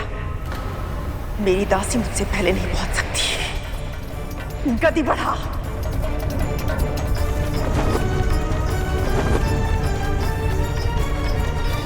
ओम विष्णवे नमः। ओम विष्णवे नमः। ओम विष्णवे नमः।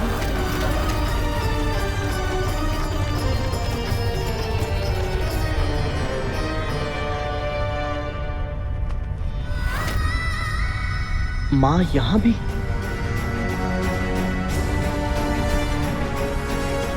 ओम विष्णवे नमः। ओम विष्णवे नमः। ओम विष्णवे नमः।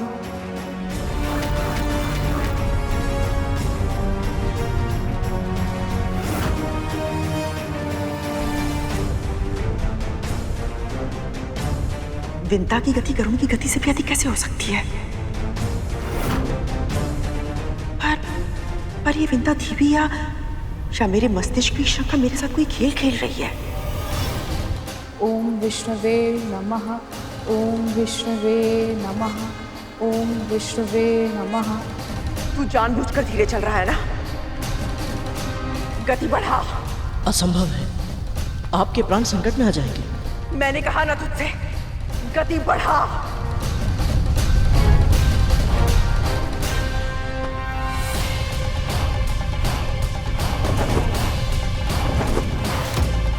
ओम विष्णवे नमः। ओम विष्णवे नमः। ओम विष्णवे नमः। ओम विष्णवे नमः। भगवान दत्तात्रेय की महिमा अपरंपार है। हाँ तट्टू, विंता माँ के पास ये शक्ति तो उनके आशीर्वाद के बिना आ ही नहीं सकती थी। भगवान दत्तात्रेय की जय हो। भगवान दत्तात्रेय की जय हो।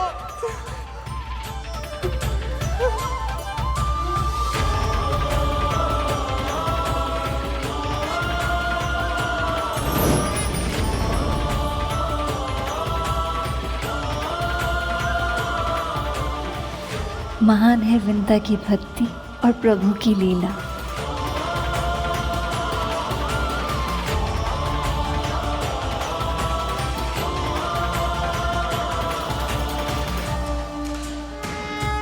ये तो माँ लक्ष्मी का निवास स्थान है। सबसे सुंदर, सबसे विशाल और सबसे अधिक पावन। यहाँ तक आ गई?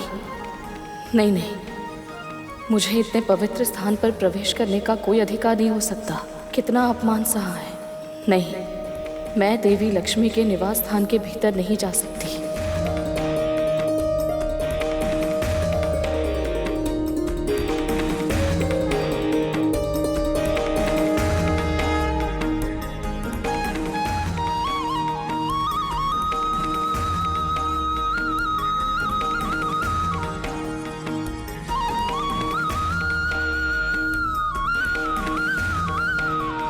गरुड़ की माँ,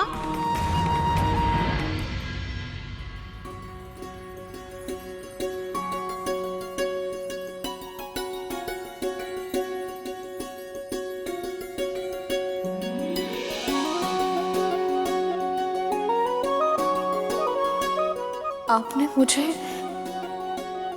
गरुड़ की माँ कह के पुकारा? मैं देवराज इंद्र की पत्नी हूँ, शची। और मैं रंभा। भीतर चलिए ना। देवी लक्ष्मी कब से आपकी प्रतीक्षा कर रही है।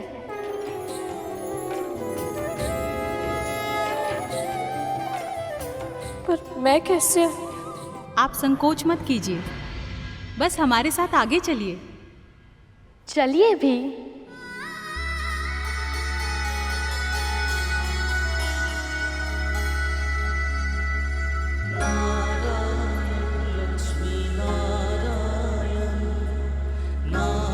माँ लक्ष्मी के निवास स्थान के दर्शन करने का सौभाग्य मिल रहा है मुझे।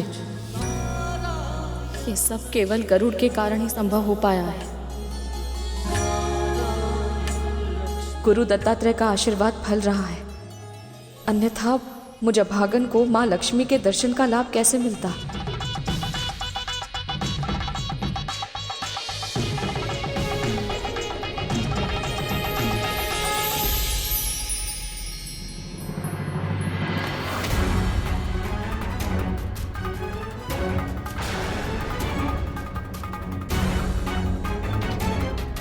माँ,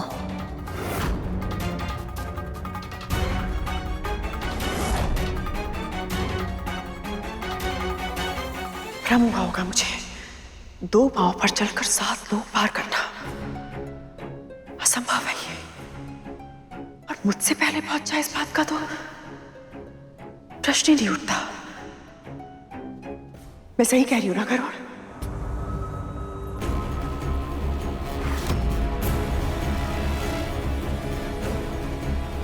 अपनी माँ को छोड़कर अपनी महारानी को ले आया। बड़ा स्वामिनी भक्त है तू। क्या हुआ? वैसे तो बहुत बोलता है तू, आज जीभ काट क्यों बन गई तेरी? क्योंकि मेरी माँ ने मुझे संस्कार और शिष्टाचार दोनों सिखाए दीदी। और मुझे आभास है कि मैं किसके द्वार के सामने खड़ा हूँ, मुझे क्या बोलना चाहिए और कितना बोलना चाहिए। चलता हूँ। आज्ञा दीजिए महारानी। वैकुंठ में प्रभु नारायण प्रतीक्षा कर रहे होंगे।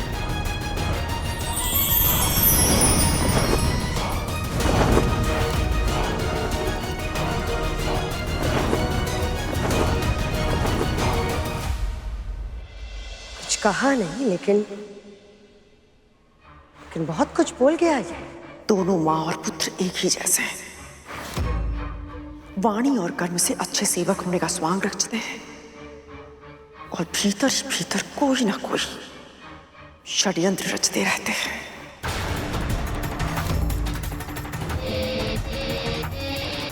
कद्रू, तुम्हारे चेहरे पर ये दाग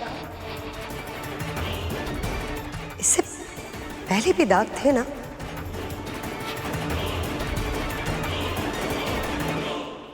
कितना अंतर है इन दोनों में। विंता माँ ने अपने मन के कोने कोने को स्वच्छ कर लिया, और यहाँ ये दोनों लक्ष्मी माँ की चौखट पर आकर भी झगड़ा कर रही है। नारायण नारायण, मैंने तो निमंत्रण भी नहीं दिया था, फिर भी असुर माता चली आई। न जाने माँ लक्ष्मी को इन अवांछित अतिथियों की उपस्थिति के बारे में जानकर कैसा लगेगा। आज उनके विवाह की पहली पूजा है और इसमें देवी तिथि का सम्मिलित होना शुभ संकेत नहीं है। क्या आपने निमंत्रित नहीं किया? कहीं ऐसा न हो कि उनके भीतर का असुर तत्व उत्सव का वातावरण देखकर और भड़क जाए, बात इतनी अधिक बढ़ जाए कि दिति मां सच में मंथन छोड़कर चली जाए। यदि ऐसा हुआ तो अमृत देवताओं को कैसे मिलेगा देव ऋषि?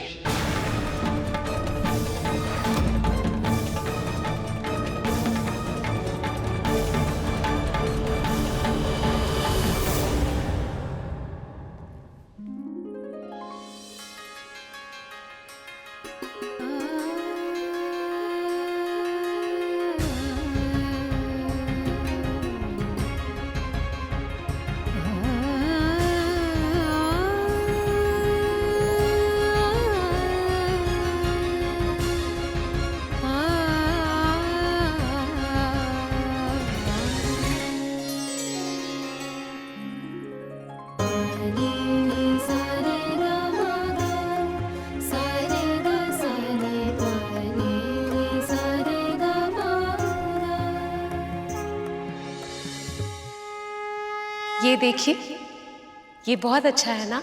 निसंदेह बहुत सुंदर है, पर इससे अधिक नहीं। हाँ, ये तो बहुत अच्छा है, पर सखी लक्ष्मी पर ये बहुत जचेगा। ये उत्तम लगेगा इन पर, इसमें कोई संदेह नहीं है। पर इसे देखिए, ये और भी अधिक सुंदर लगेगा। सत्य कहूँ तो हमारी पुत्री लक्ष्मी पर तो सब कुछ ही बहुत सुंदर लगता है। आप दोनों वाद विवाद ही करते रहेंगे या इन आभूषणों में से कोई एक चुनेंगे भी?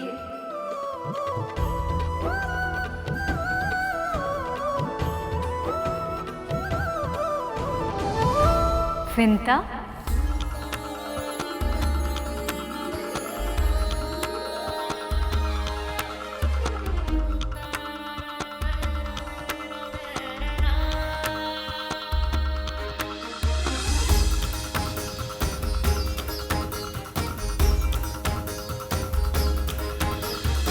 अच्छा हुआ तुम आ गई। यहाँ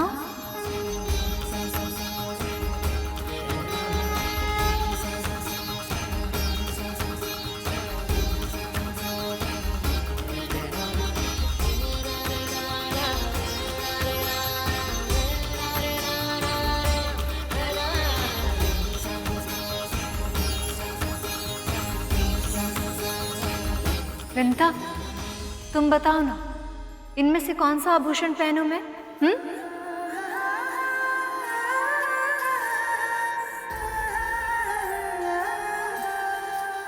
मैं बताऊं?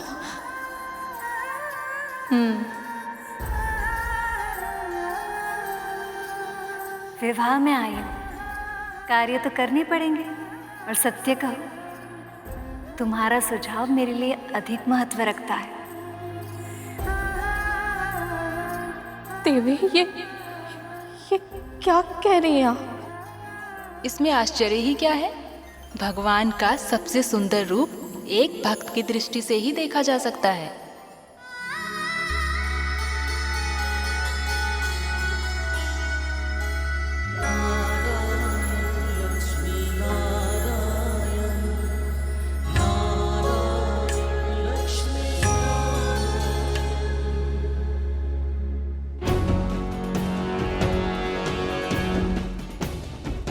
यहाँ कोई चहल पहल क्यों नहीं दिखाई दे रही है?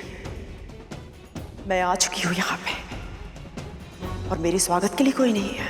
इस द्वार पे तुम्हारे स्वागत के लिए कोई नहीं है, इससे चिंतित हो तुम। और मुझे देखो, मुझे तो किसी ने निमंत्रित भी नहीं किया।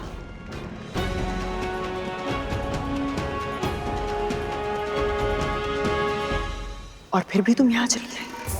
कद्रू, अगर प्रश्न तुम्हारे पुत्रों की सुरक्षा का होता तो तुम भी यही करती।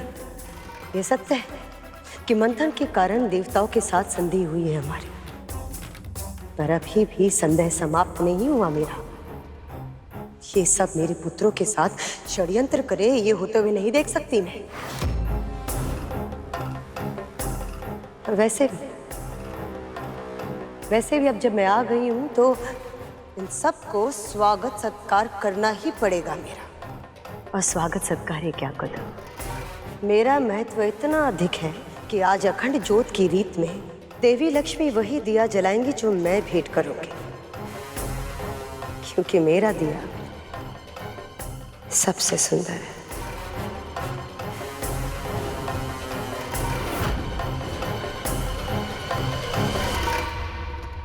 स्वर्ण के दिए में वो विशेषता कहाँ जो इस दिए में है?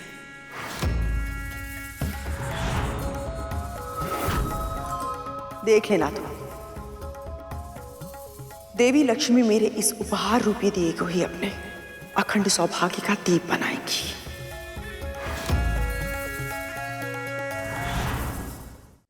मुझे तो अब तक विश्वास नहीं हो रहा कि मैं आप सबके बीच हूँ।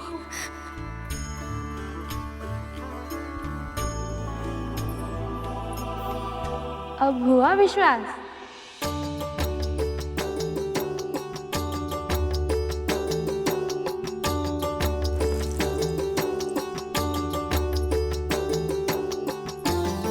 बड़े मूल्यवान आंसू हैं ये, इन्हें संभाल कर रखे। यदि गवा दिए तो फिर विदाई के समय कहाँ से लाओगी?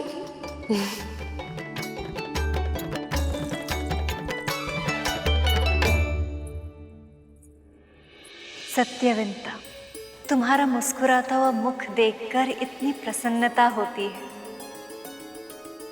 जानती हो, तुम्हारे पुत्र गरुड़ ने पहली भेंट में ही मेरा मन मोह लिया था। अब पता चला उसे ये विशेषता कहाँ से मिली। एकदम सत्य कहा आपने सखी। आपके पुत्र ने इस मंथन में साहस, धैर्य और सूझबूझ का अद्भुत परिचय दिया है। और पता है इससे क्या पता चलता है कि तुमने अपने पुत्र को कितने अच्छे संस्कार दिए हैं।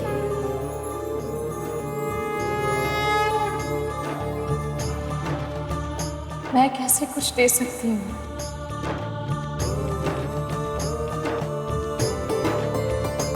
देने वाली तो आप हैं देवी।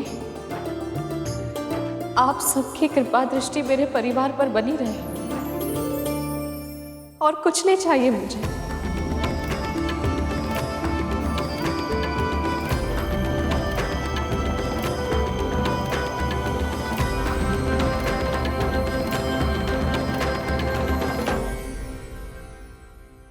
सदैव सुखी रहो।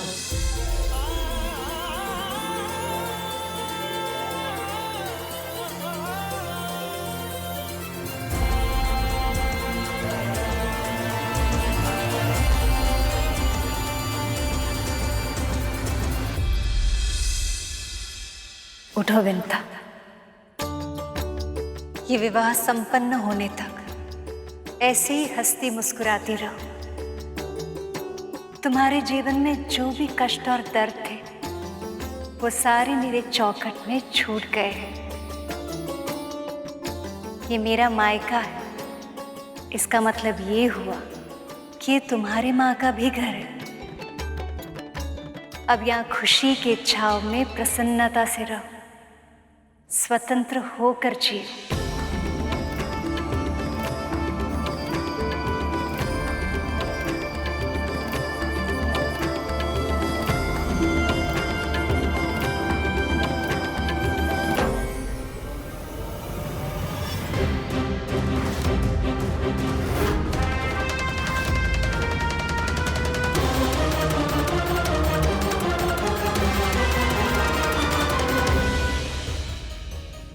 मूषक जी, तनिक शीघ्रता कीजिए, अन्यथा विलंब हो जाएगा। प्रयास तो कर रहा हूँ प्रभु, किंतु इससे अधिक वेग से नहीं चल पा रहा।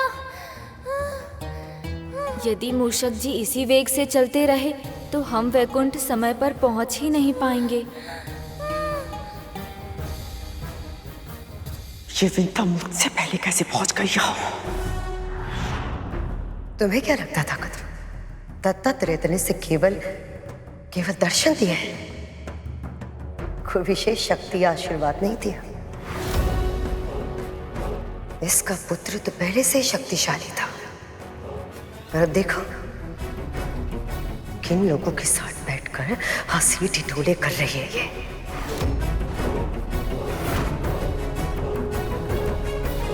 कद्रू, तुम्हें निमंत्रण तो मिला पर स्वागत नहीं, और उसे देखो कितना विशेष सम्मान मिल रहा है उसे।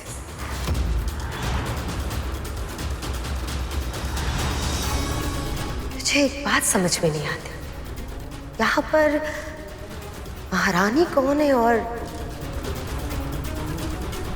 दासी कौन?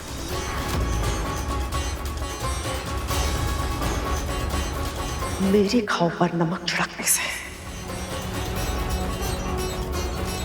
तुम्हारे स्वयं के घाव कम नहीं होंगे। वैसे तुम्हें तो निमंत्रण भी नहीं आया था, है ना दीदी?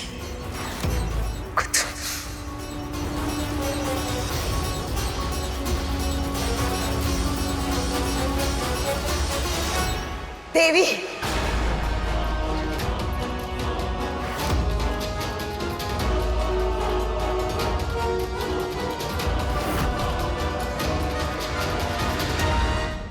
ये कैसा पक्षपात है देवी?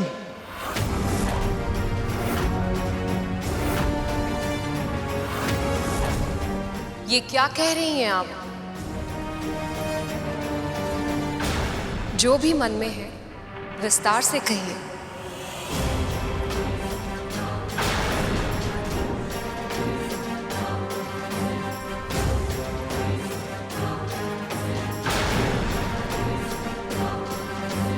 ऐसा कुछ भी नहीं है, ऐसा कुछ भी नहीं देवी जो आप नहीं जानती। जो कुछ हो रहा है आपके संकेत से ही हो रहा है, पर यदि फिर भी आप मुझसे कहलवाना चाहती हैं तो ठीक है, मैं यहाँ सबके सामने कह देती हूँ। देवी लक्ष्मी और विष्णु ने संधि के नियम तोड़े हैं।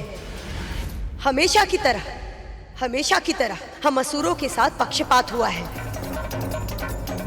जब मंथन की आवश्यकता थी तो नारद कैसे हाथ छोड़कर पीछे पीछे चले आए, और आज दृष्टि चुराकर बिना निमंत्रण दिए चले गए। देव ऋषि, क्या ये सत्य है? जी प्रभु, मैंने जानबूझकर असुरों को आमंत्रित नहीं किया है।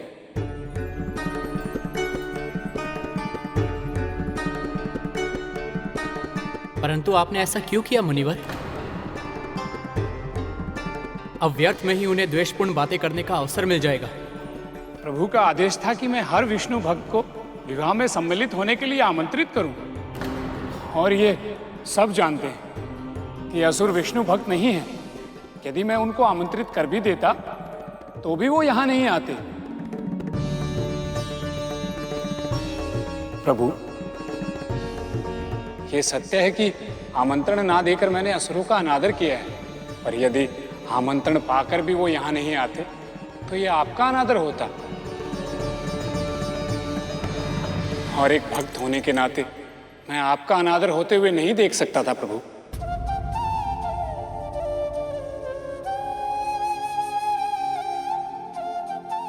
आपके तर्क काटे हैं देव ऋषि, किंतु बिना निमंत्रण के देवी दीति लक्ष्मी के पास पहुंच गई और वहां उत्सव के वातावरण में कड़वाहट घोल रही हैं वो।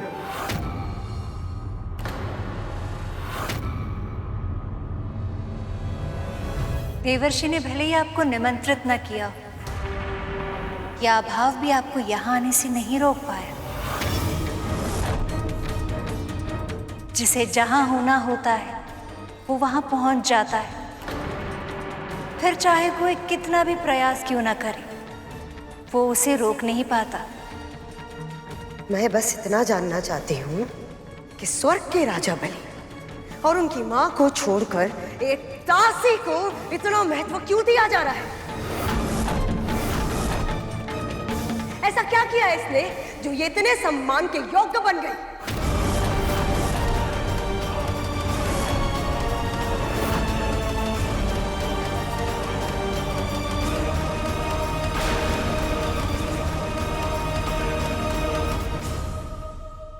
कैलाश, इसका अर्थ है यदि हम इतनी ही मंद गति से चलते रहे तो मेरे पहुंचने से पहले ही विवाह संपन्न हो जाएगा। रुकिए मूषक जी। धन्यवाद प्रभु, इतने समय बाद ही सही आपका विश्राम करने का मन तो हुआ। विश्राम नहीं, परिवर्तन करना है मुझे। परिवर्तन प्रभु? हाँ, योजना में परिवर्तन। आप मेरे हाथ पर चढ़ जाइए, मैं चल कर जाऊंगा। प्रभु, ये क्या कह रहे हैं आप? मैं आपका वाहन हूँ। अपने स्वामी के ऊपर चढ़कर मैं यात्रा का आनंद। तो मत लीजिएगा आनंद, पर चढ़िए तो सही। पर मैं कैसे? आप ऐसा क्यों कह रहे हैं प्रभु? क्योंकि मेरे मन में क्रूरता नहीं है और आपके पाँवों में गति। आपकी बात मानी तो विवाह का आनंद लेने से चूक जाऊंगा। वहाँ मामा श्री विष्णु प्रतीक्षा कर रहे होंगे और मामी श्री भी तो मेरे आगे दिया जलाने के लिए तैयारी कर रही होंगी। अब चलिए, चढ़िए मेरे हाथ पर।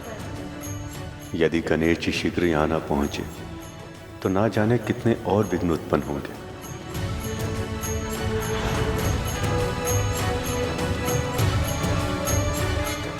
पक्षीराज गरुड़ के साहस भरे कारनामे देखने के लिए चैनल को सब्सक्राइब करें और साथ ही बेल आइकॉन दबाना न भूलें।